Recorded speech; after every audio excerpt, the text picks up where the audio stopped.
El Instituto Estatal Electoral de Chihuahua presenta Espacio Electoral. Espacio Electoral. Adentrémonos con la información de gran interés para todos. Espacio Electoral al aire en Radio Universidad.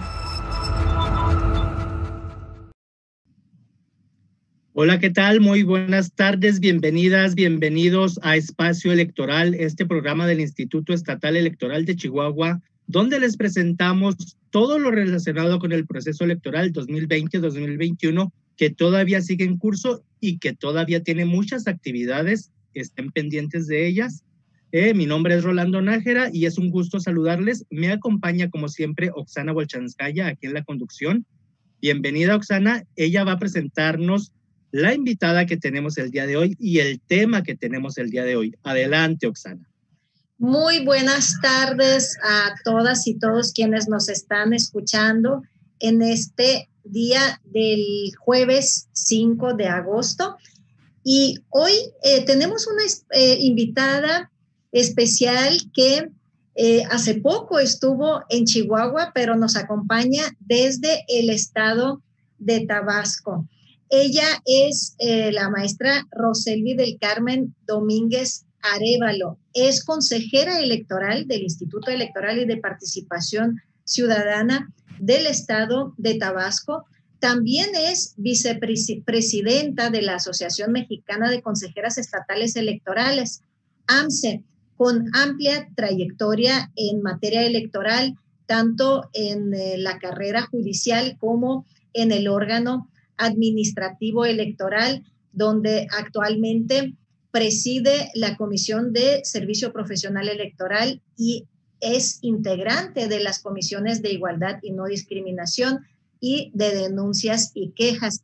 Y les comento que hace unos días, la tuvimos en Chihuahua, específicamente en la Sierra Tarahumara, en Huachoche, el corazón de nuestra sierra, donde se desarrolló un foro de liderazgo político de las mujeres con la asistencia de muchas mujeres, en su mayoría indígenas, que compartieron las experiencias electorales, las experiencias que vivieron en este proceso 2020-2021 y donde Roselvi Domínguez expuso justamente el tema sobre el liderazgo y el camino que han tenido que recorrer y están recorriendo las mujeres en México, en Chihuahua, para ocupar los espacios públicos, para ganarse los cargos de elección popular. Me da mucho gusto nuevamente recibirte en este estudio virtual, Roselvi, en Chihuahua, desde Tabasco. Bienvenida.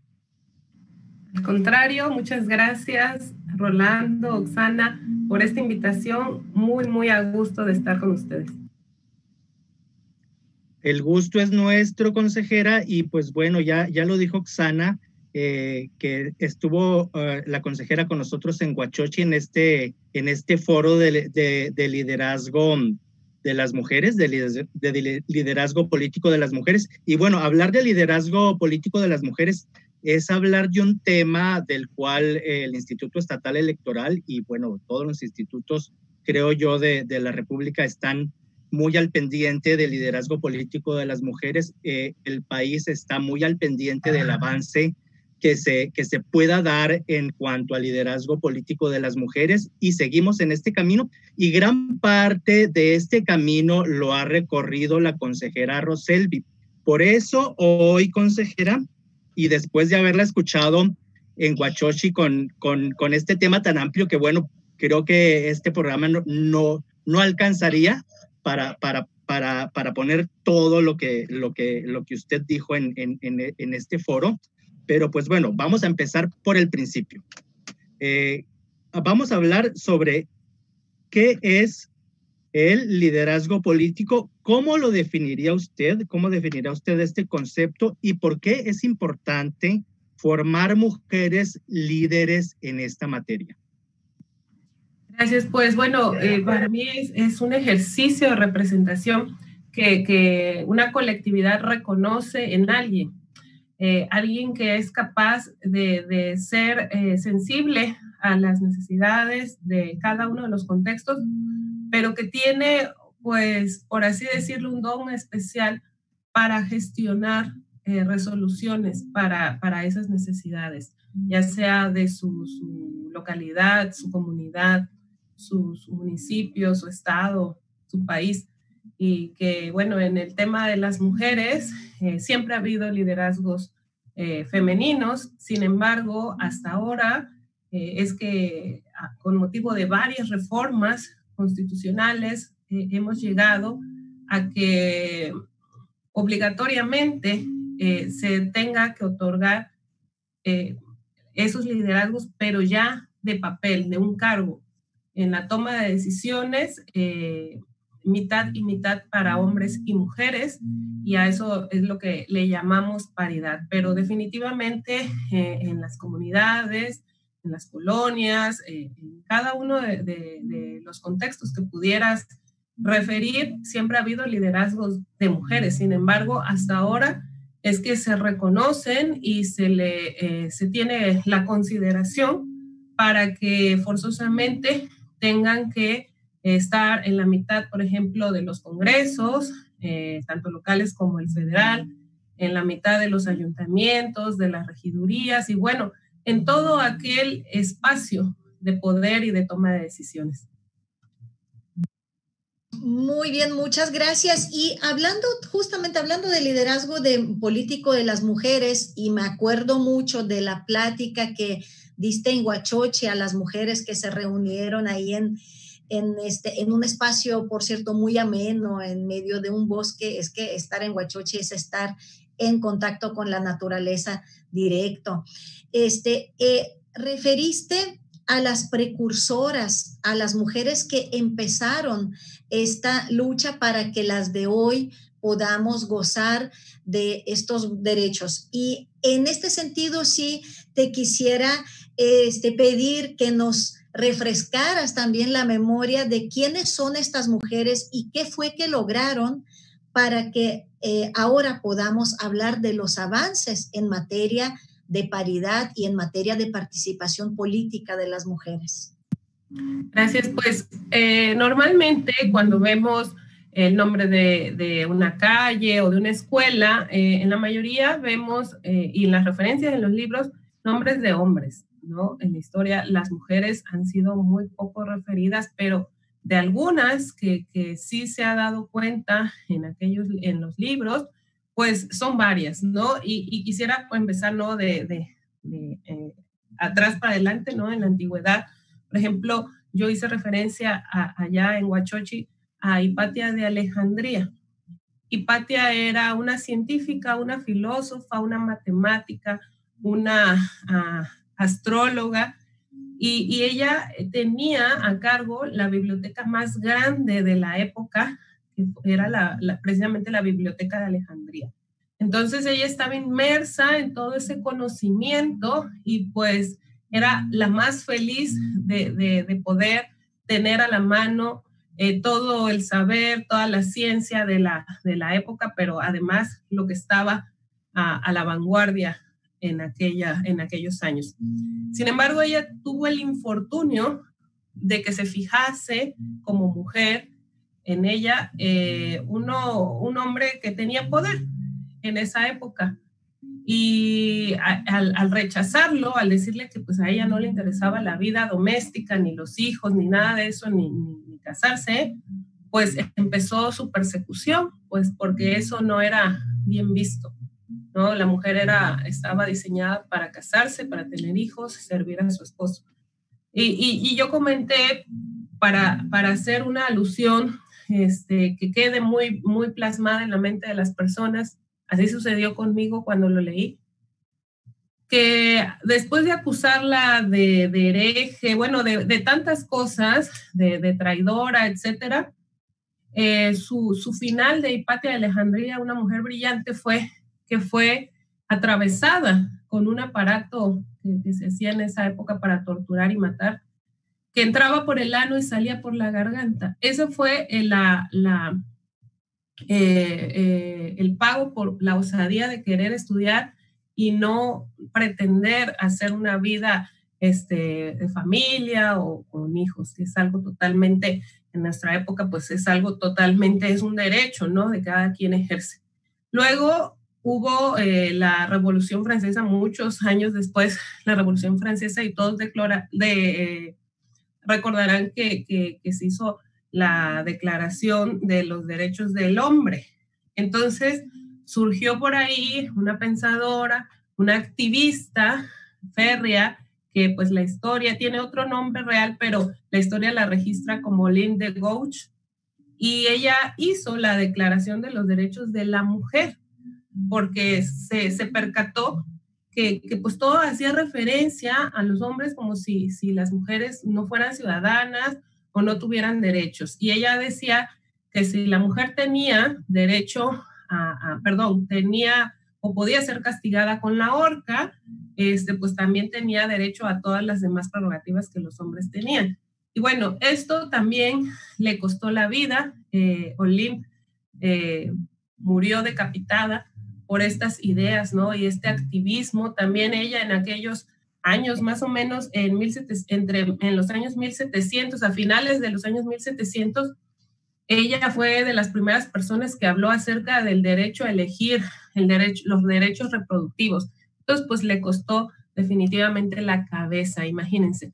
Aquí, bueno, muchas más mujeres, Cleopatra, que estuvo al poder como reina de Egipto, Leonor de Aquitania, la reina Victoria, Catalina la Grande, Isabel la Católica, Catalina de Medici, Eva Perón. Y bueno, en México, las mujeres que han cambiado la historia, Leona Vicario, Sor Juana, Frida Kahlo, Elvira Carrillo Puerto, sin duda, La Güera Rodríguez, Josefa Ortiz de Domínguez. Es importante, ¿no? que vayamos aprendiendo, por lo menos en nuestro país, por qué estas mujeres cambiaron la historia. En el caso de Elvia Carrillo Puerto, ella era hermana de un gobernador y tuvo la oportunidad de incidir en el tema de la participación política de las mujeres, tanto pasiva como activa, es decir, el derecho a votar de las mujeres, a acudir a las urnas, a elegir a sus representantes y de ser votada. Y ella tardó muchos años, ¿no?, en incidir en esto, porque aun cuando se dice en los libros que ganó algún espacio en el Congreso, no se reconoció porque no estaba en la Constitución, no estaba en la ley. Y bueno, en Yucatán se logra en el año 1924 y eso trajo una oleada para que en otros estados, sobre todo el sur, donde había una fuerte corriente socialista, ya se reconocieran estos derechos políticos y electorales de las mujeres en los años 20 o a mitad de los años 20, y uno de ellos pues fue Tabasco. Ese reconocimiento fue en 1925. Y si recuerdan, fue hasta 1953 que se reconoce este derecho de votar y ser votada de las mujeres a nivel nacional. Entonces tuvieron que pasar muchos años de incidencia y sobre todo visibilizar que todos estos cambios se van creando desde lo local y finalmente influyen en lo nacional. Pero siempre ha pasado de esta manera, ¿no? Varias mujeres activistas, varias mujeres que incluso ganaron espacios legítimamente por las elecciones, pero como no estaba establecido en la ley, pues se les desconocían. Una de ellas fue María del Refugio García Martínez, que en 1937 ganó la Diputación Federal por Uruapan, Michoacán, y pues se le desconoció ese triunfo. Ha habido algunas mujeres que empezaron a salir ya, ¿no?, a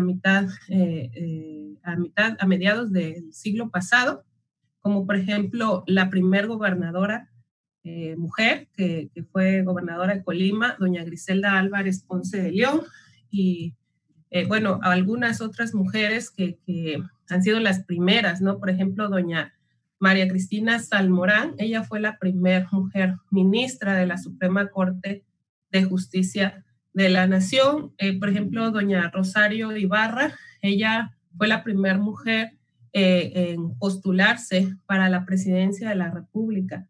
De hecho, lo hizo 2 veces con 2 diferentes partidos. Patricia Mercado fue la primera mujer en aparecer en televisión en el debate que se hace para las y los que quieren, o los que aspiran a la presidencia de la República. Entonces, un dato emblemático porque jamás había estado una mujer ahí en ese debate que es televisado y visto pues por la mayoría de la población mexicana. Y de verdad, búsquenlo en 2006 y si ustedes se dan cuenta, escuchan a los otros contendientes, cómo se atacan entre sí y cómo la mujer que está ahí alrededor de los otros presidenciables o los otros candidatos, pues es directa, objetiva, y cómo tendremos ya que empezar a ver la política desde otro ángulo.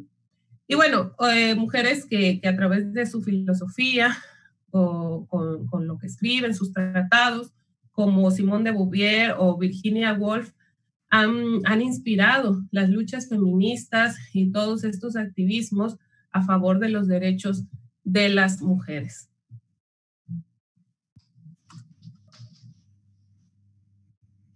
Así es. Y pues bueno, todas estas mujeres, como usted bien lo dice, nos han enseñado a ver la política desde otro lado, desde otra visión.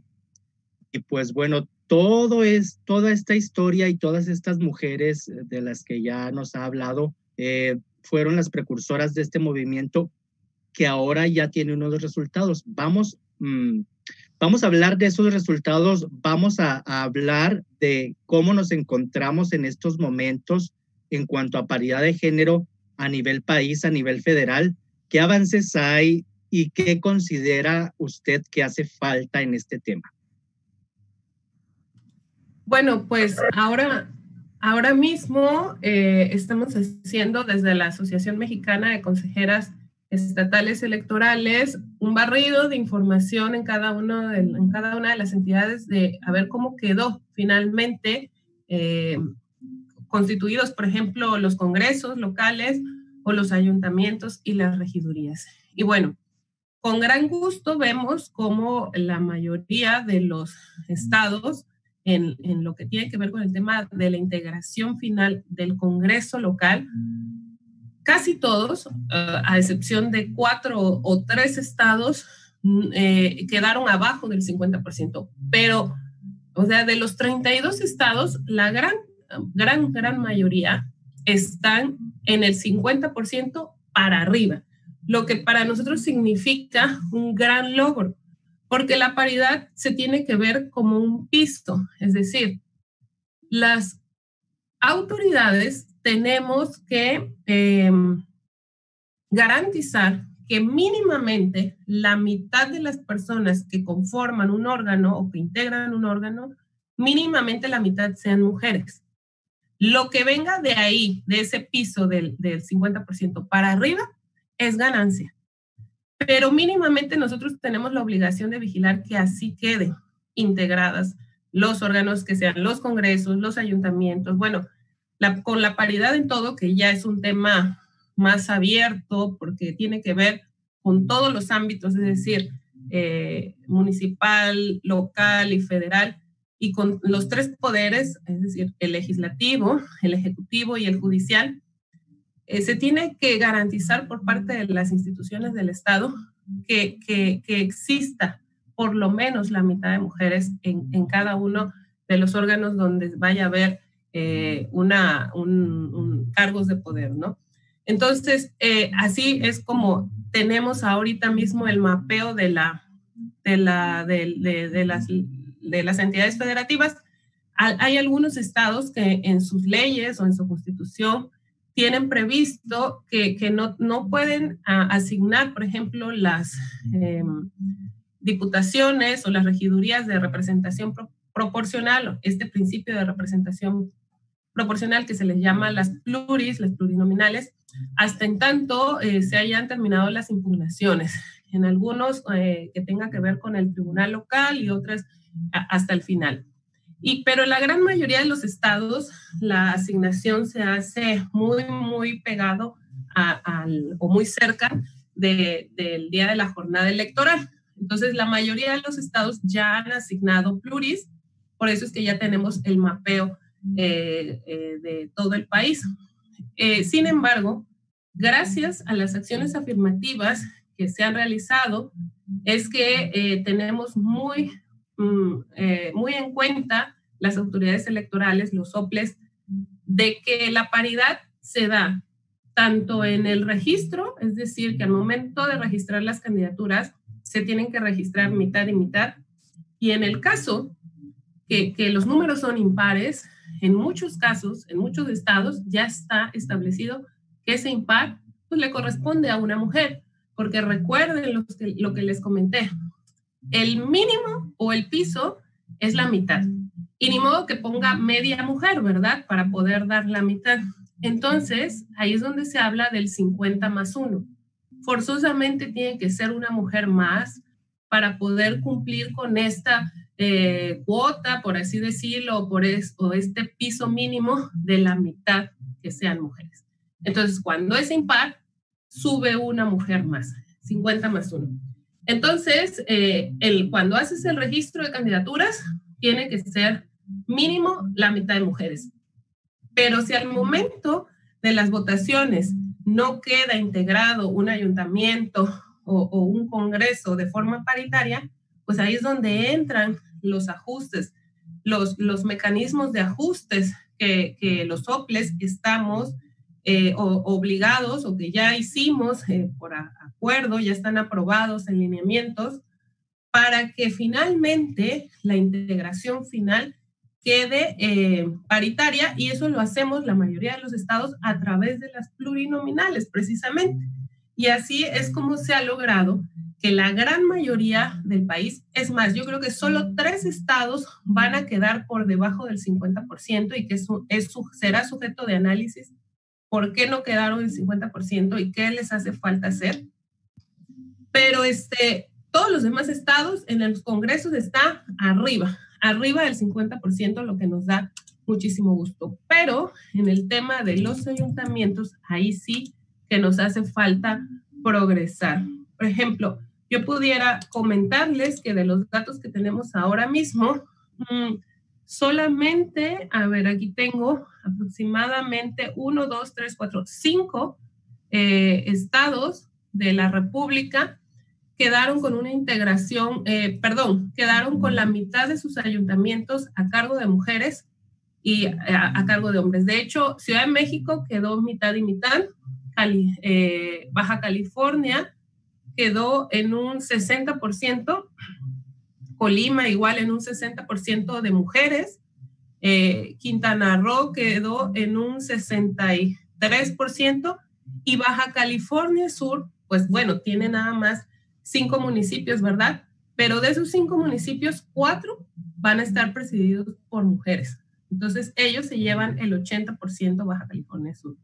En el caso de Tabasco, queda en la rayita con el 48% de mujeres presidentas municipales, y de ahí empieza a descender, ¿no? Con Campeche, el más pegado a Tabasco, Tamaulipas, y de ahí para abajo.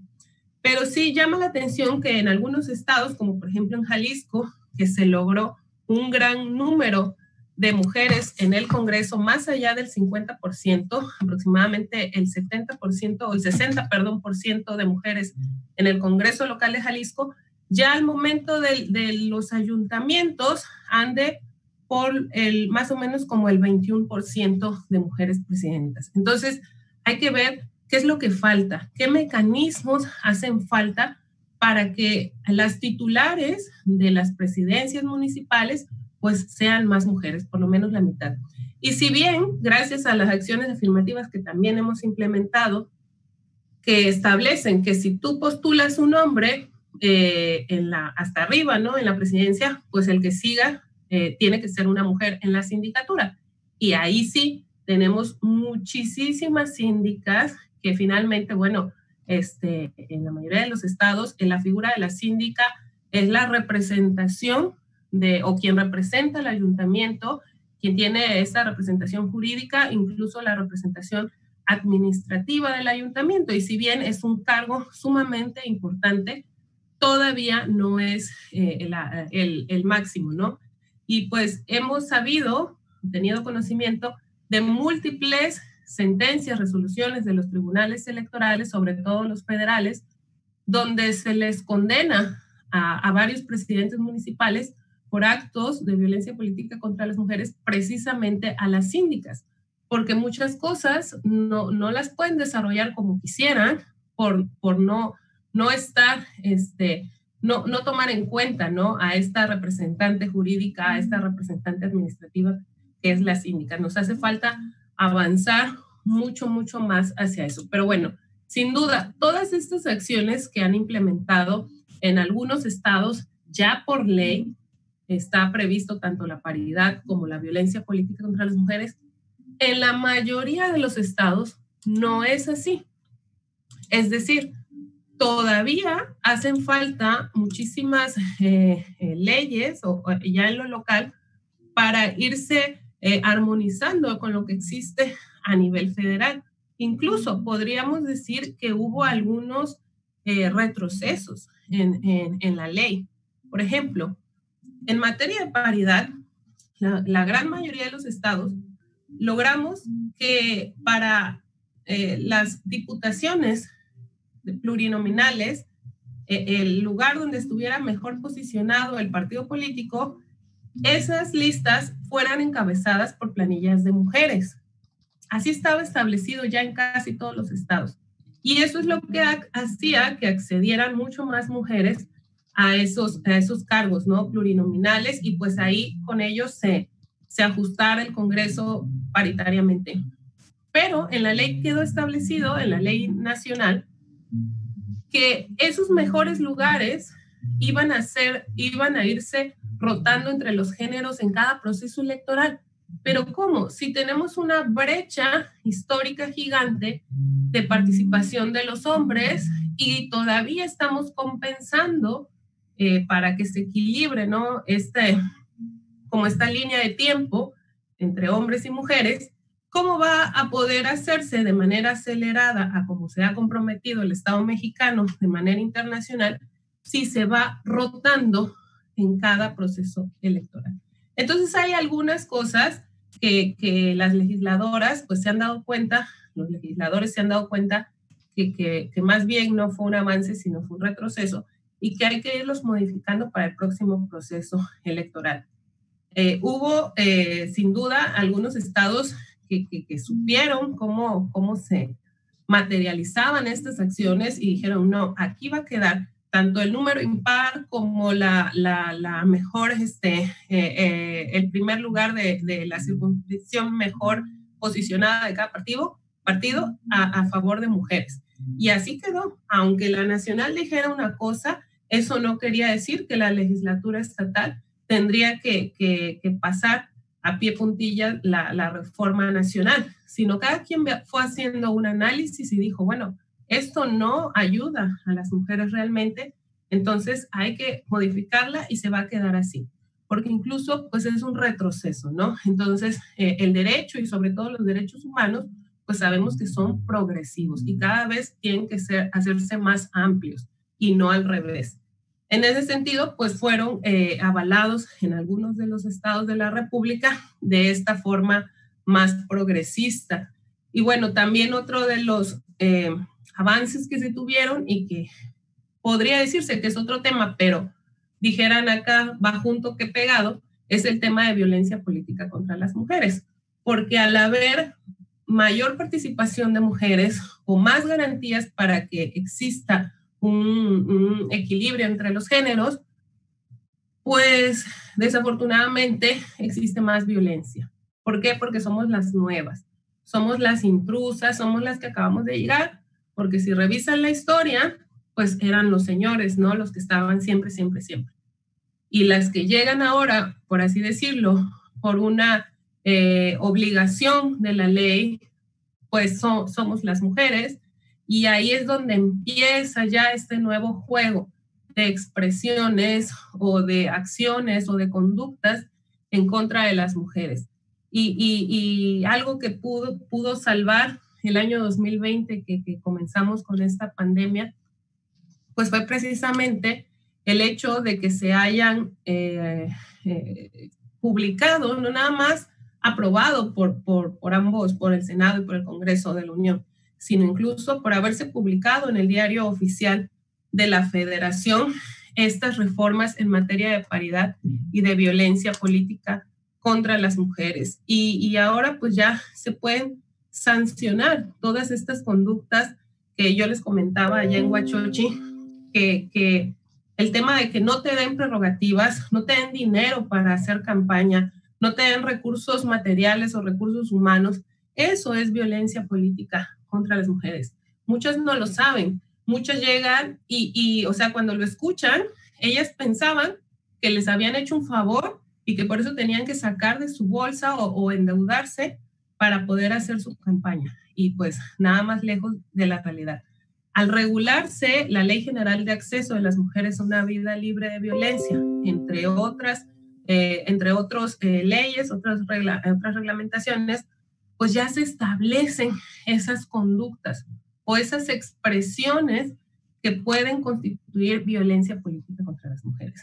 Yo les comentaba que de las más comunes, al menos aquí en mi estado, ha sido que como periodistas, entre comillas, difunden críticas en contra de mujeres que están participando en la política, en las campañas o eran candidatas, que hacen referencia a temas de índole personal o con estereotipos de género. Por ejemplo, de que cierta mujer está ahí en esa candidatura o en ese espacio porque es allegada o muy allegada o novia o amante o todo lo que ustedes se puedan imaginar de un hombre de poder. O sea, que sigue habiendo esa idea de que ninguna mujer puede llegar porque tenga una maestría, un doctorado, una especialidad o porque se haya preparado toda su vida o que sea una líder, sino simple y sencillamente porque tiene a su alrededor, a su alcance o esa llegada a un hombre poderoso. Ese tipo de expresiones han sido sancionadas.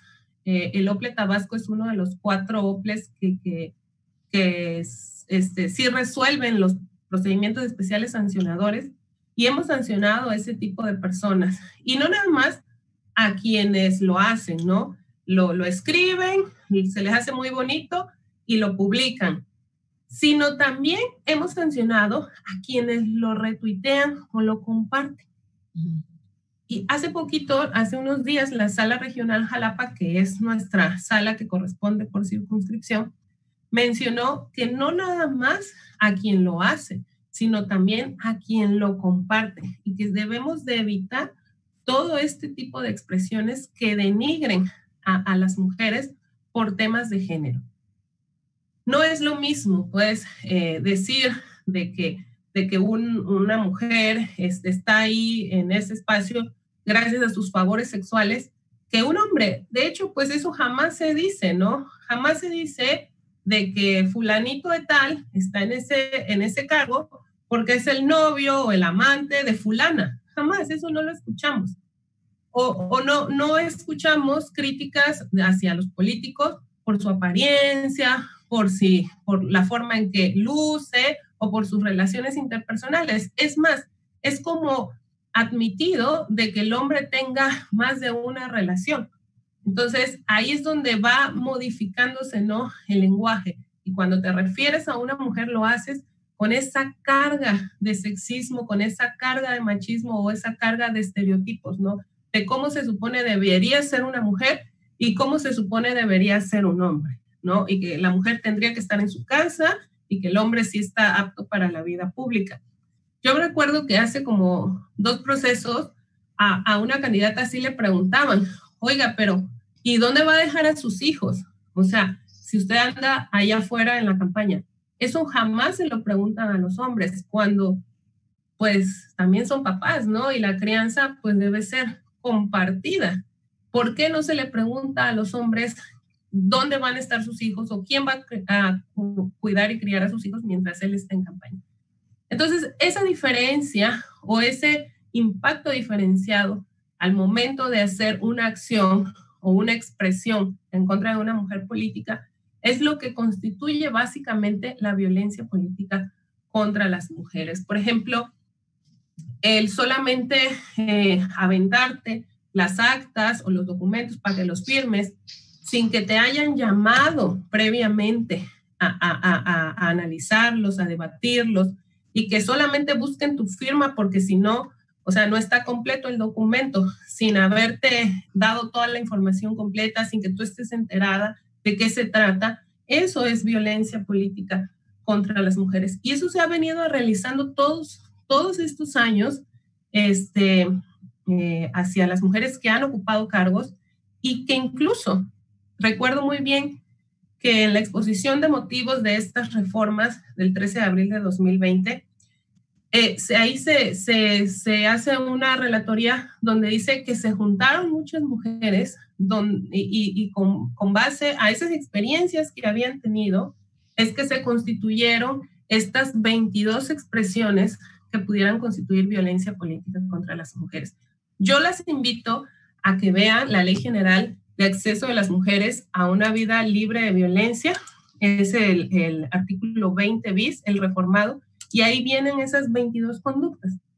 Pero además decirles que no nada más se va a castigar o a sancionar a través de la vía electoral, así a través de los órganos electorales o los tribunales electorales, sino también es sancionable ya a través de la vía penal. Es un delito electoral la violencia política contra las mujeres, y además también se puede sancionar a través de la materia administrativa. Es decir, si la persona que provoca esta conducta o que realiza esta conducta es un o una servidora pública o es una dirigente o un dirigente de partido, estas personas van a llevar aparte su carpetita por una presunta responsabilidad administrativa, y en ese sentido también fue reformada la Ley de Responsabilidades Administrativas, la Ley General de Responsabilidades Administrativas, pues que aplica a todo el país. Y que además estas personas que sean servidoras o servidores públicos en la materia penal tiene un atenuante. Dice esta Ley General de Delitos Electorales, que si quien realiza esta conducta es un servidor o servidora pública, la pena se va a triplicar. O sea, en una tercera parte se va a aumentar. Entonces, para quienes somos servidores públicos, ojo, o sea, no está realizando ninguna de estas conductas que vienen ahí en el artículo 20 bis de la Ley General de Acceso de las Mujeres a una Vida Libre de Violencia, porque nos va a ir súper mal. Nos van a promover vía electoral, vía penal y por la vía de responsabilidades administrativas. Y además refiere la ley en materia de delitos electorales que si se perpetra en contra de una mujer indígena, se duplica la sanción. Y eso también lo tomamos muy en cuenta en la materia electoral. ¿Cómo vamos a calificar, ¿no? la conducta o la sanción de la conducta? También hacia quién va dirigido. Y si va dirigido hacia una mujer indígena, pues también tendrá que aumentarse esa sanción.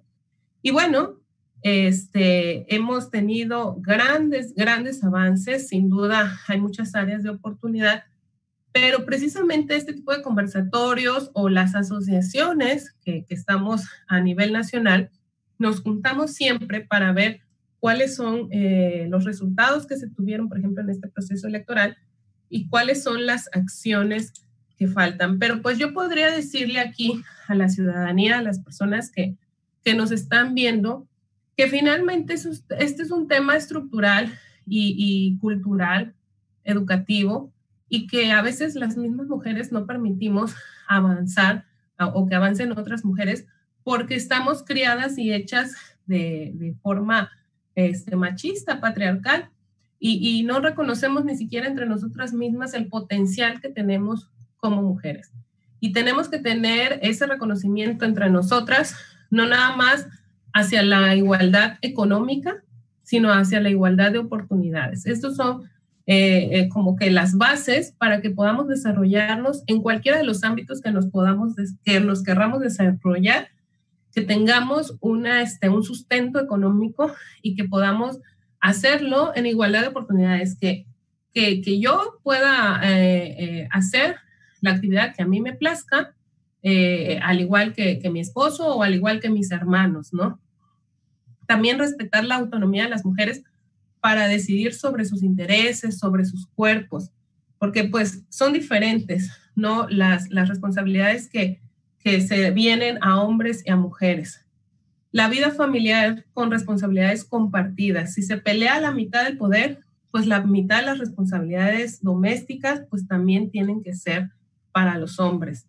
Siempre estar hablando, si se puede usar en femenino o referirse a una mujer en femenino, pues hacerlo o hacer uso de este lenguaje inclusivo que ya no nada más es hacia lo femenino y a lo masculino, sino de forma generalizada para ambos géneros, ¿no? Para no seguir perpetrando la idea, sobre todo entre los más pequeños o jóvenes, de que solo un hombre puede ser juez, o el juez, el magistrado, el director, el presidente, sino que puede, eso cabe para ambos géneros, ¿no?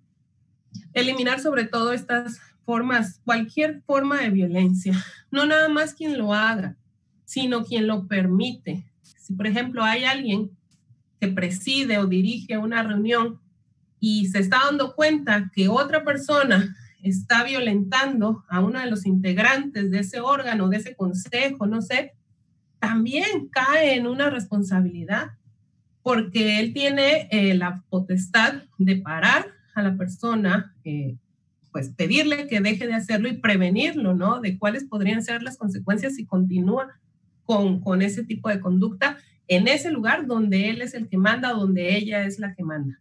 Entonces, ojo también con eso. Definitivamente acabar con los estereotipos, sobre todo para el ejercicio de las profesiones, ¿no? No hay una profesión de hombre o una profesión de mujer, como no hay colores de hombres o de mujeres. O sea, así de simple y así de sencillo.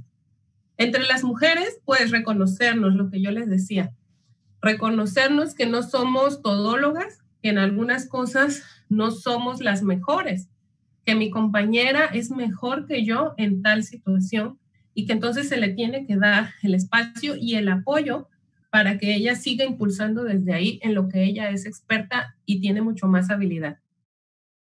Se hablaba de sororidad, pero a veces se confunde, ¿no? No necesariamente tenemos que ser hermanitas ni amiguitas, sino simple y sencillamente ver en dónde convergen nuestras necesidades o nuestros puntos de encuentro, cuáles son, y en esos trabajar. Y en los que no corresponden, es decir, que no estemos de acuerdo, pues ahí dejarlos a un lado.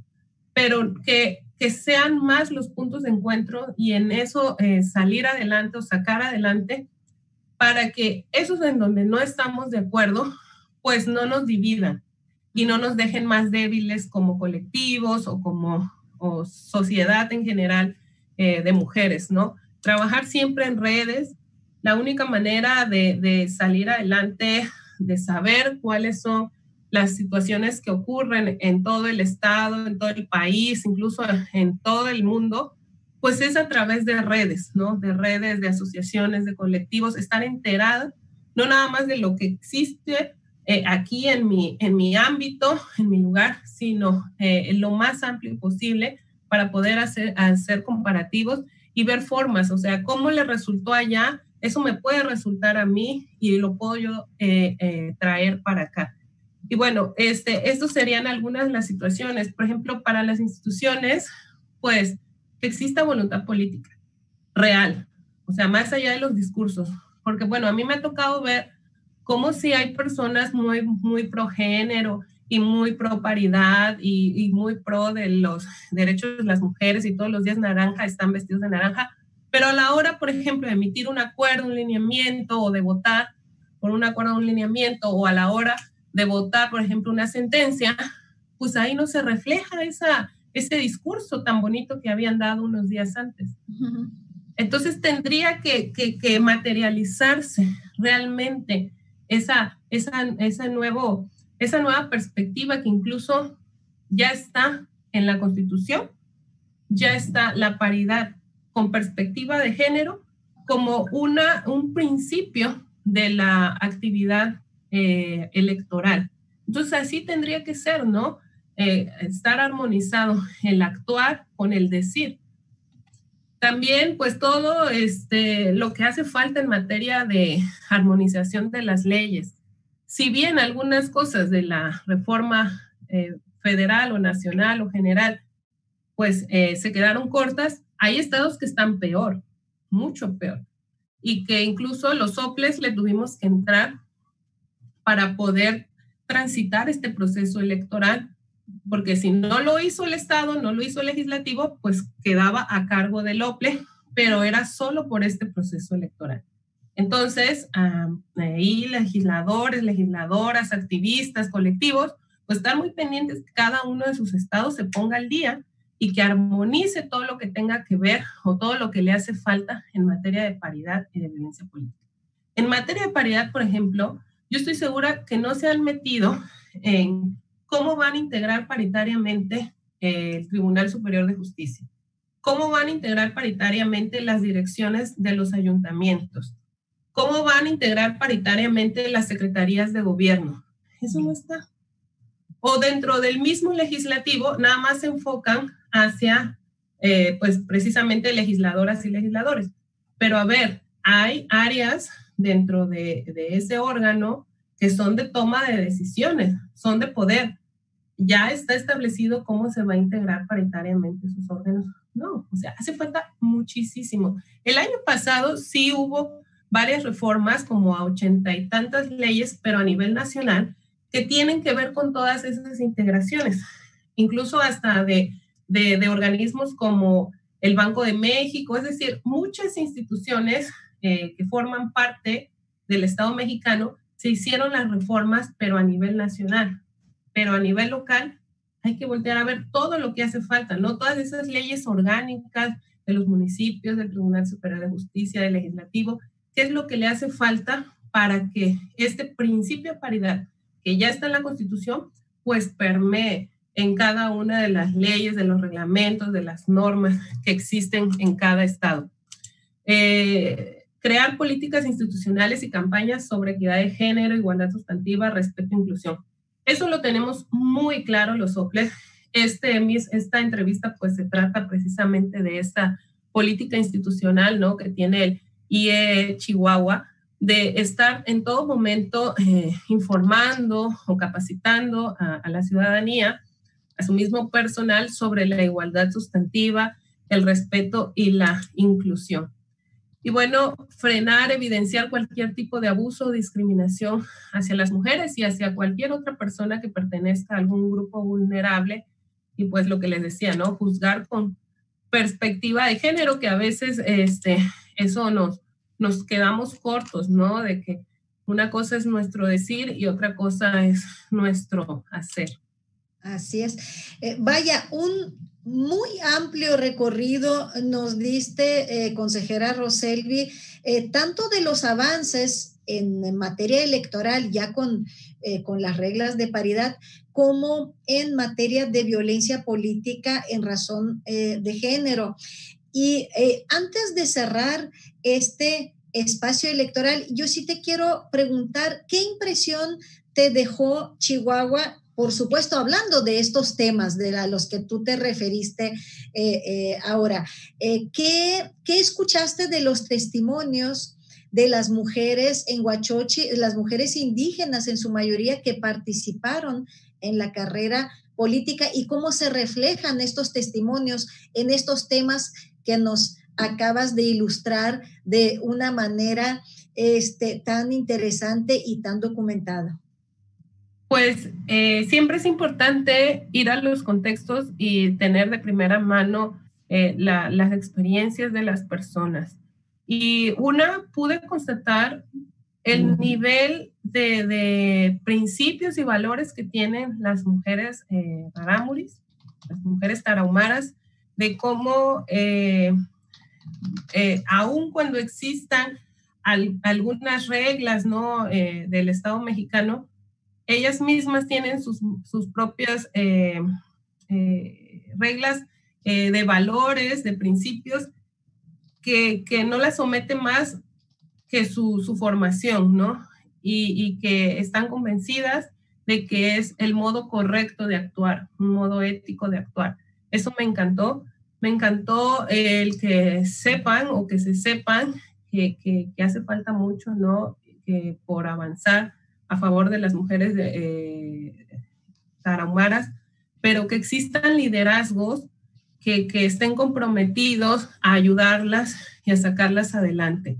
El irse dando cuenta que independientemente de la ideología o el color del partido que seas, existen esos puntos que te decía, en los que coinciden, y que se hayan dado cuenta de esas coincidencias, y que independientemente de su color, de su partido, etcétera, ellas tendrían que seguir trabajando unidas en redes para ir avanzando en la mejora de sus temas. También pues me agradó saber algo que, por ejemplo, no sucede en la mayoría ni de los estados ni de los países, que es que las mujeres tarahumaras heredan las tierras. Y normalmente en otros estados, en otras culturas, eso no sucede, sino más bien quienes tienen el gran dominio tanto del dinero como de las tierras o de los bienes, pues son los hombres, ¿no? Y eso crea una desventaja muy fuerte. Pero si las mujeres tarahumaras tienen esta parte, ¿no? Que es la seguridad patrimonial, pues también es un avance y una característica relevante de ellas. Y pues saber que al darse cuenta de que más que nunca hoy es el momento de las mujeres, que han habido avances jurídicos o instrumentos jurídicos que protegen y garantizan más esta participación, pues que hayan quedado con la idea de seguir participando, es decir, no desanimadas porque pues todo lo que vivieron, sino que ya saben que existe todo esto y que van que tienen más garantías, ¿no? Para que continúen participando en los próximos procesos electorales. Muy bien. Rolando, tienes apagado el micrófono. Una disculpa, sí, tenía apagado mi micrófono. Sí, pues muchas gracias, consejera. Esto fue lo que vimos en Huachochi. Vimos la participación de mujeres indígenas de acá de Chihuahua, quienes pues muy valientemente hablaron sobre su experiencia y qué bien que se quede usted con estas impresiones de estas mujeres. Y pues bueno, siempre bienvenida acá en Chihuahua. Y pues para cerrar este espacio electoral, me gustaría solicitarle algún mensaje para la ciudadanía, algún mensaje para las personas que nos están viendo en este momento.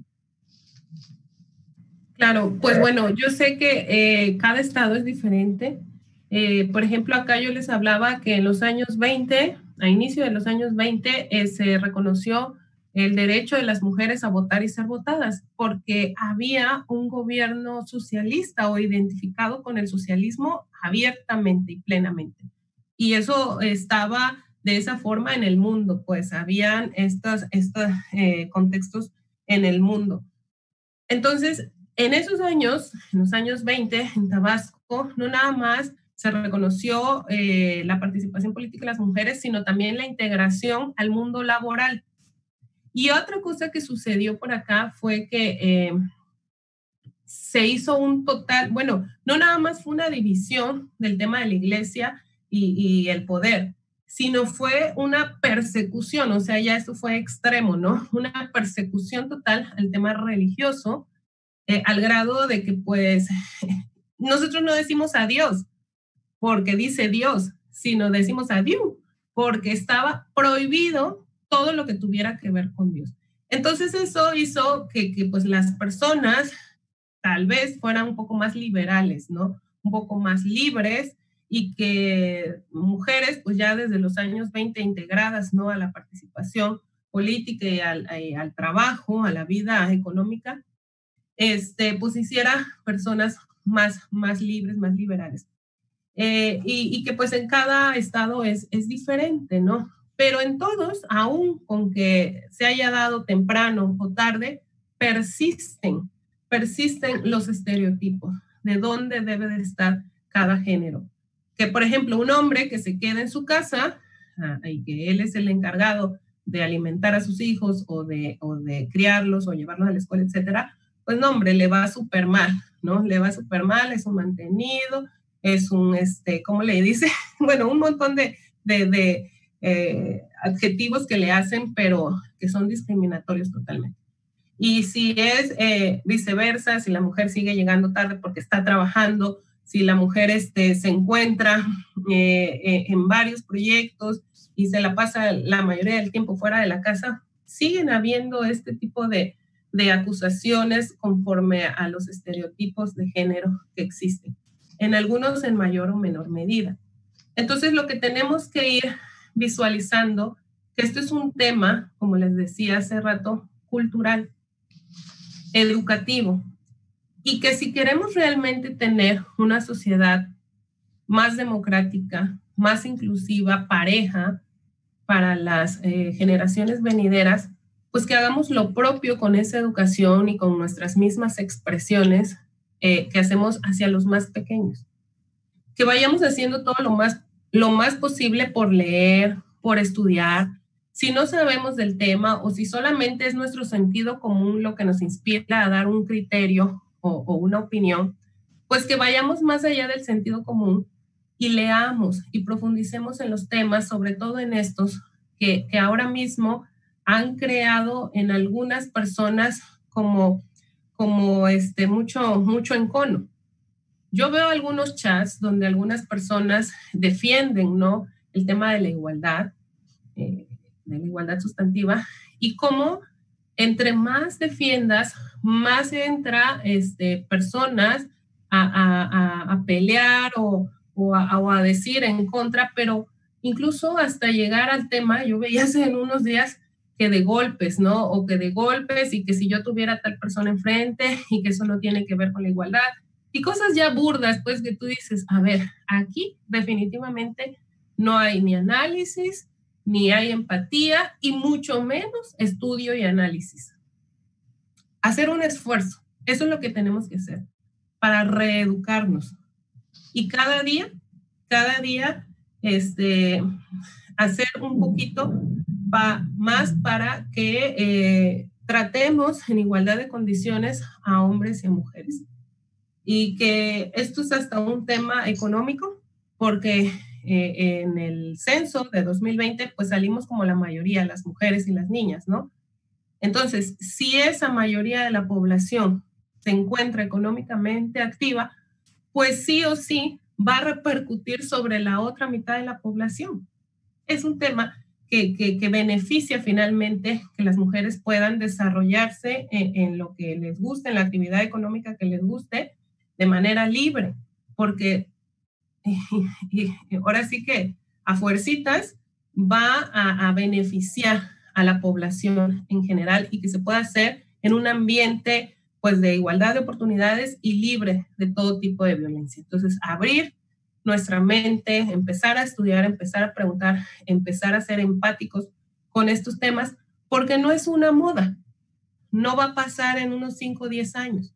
Esto llegó para quedarse y recordar que se trata de una obligación del Estado mexicano que tenemos con la comunidad internacional. O sea, va más allá de nuestra creencia, de nuestra opinión o de lo que diga incluso nuestro gobernante en turno o nuestra autoridad en turno, porque es un tema de índole internacional.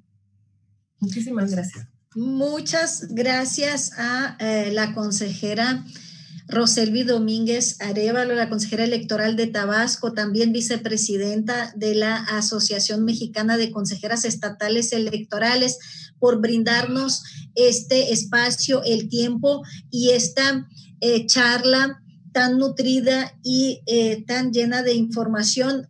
Como bien lo dijiste, romper los estereotipos implica un cambio cultural, un cambio educativo, y de parte del Instituto Estatal Electoral, de este espacio electoral, pues te agradecemos por contribuir justamente a propiciar, a darle la velocidad a este cambio educativo. Y me quiero quedar con el llamado que acabas de hacer.